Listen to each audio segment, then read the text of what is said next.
আমি বাংলাদেশ সেনাবাহিনী যেন একটা ফালতু কথা পাবলিক এখান থেকে ভোট চুরি করে নিয়ে এসে, কিন্তু এখানে ওরা কোনো কথা কইতে পারে না।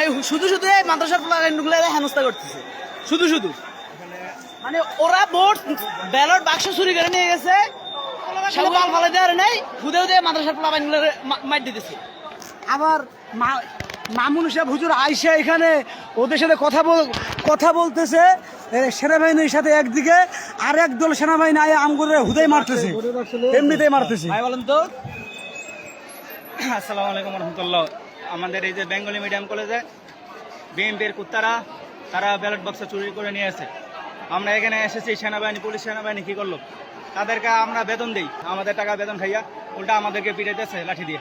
ওরা রাষ্ট্রের জনগণের টাকায় ওদের স্যালারি হয়, কিন্তু ওরা কি করে এই সাধারণ নাগরিকদের সেফটি সিকিউরিটির জন্য ওদেরকে স্যালারি দেওয়া হয়, কিন্তু ওরা এখান থেকে ব্যালট বাক্স নিয়ে চলে গেছে, এরা কিছু করতে পারে নাই, কিন্তু ওরা ওদেরকে হুদে হুদে হেনস্থা করতেছে।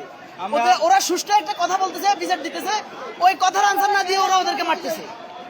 আমরা অন্তর্বর্তী সরকারের কাছে এর আমরা বিচার দাবি জানাচ্ছি, আর এই ব্যালট বাক্স যারা চুরি করছে তাদের বিচার নিশ্চিত করতে হবে, এই অন্তর্বর্তী সরকারের কাছে আমাদের দাবি। দুইটা কেন্দ্রে সরাসরি ওরা লোক ঢুকাই দিয়েছে, লোক ঢুকাই দিয়ে ব্যালট বাক্স নিয়ে গেছে।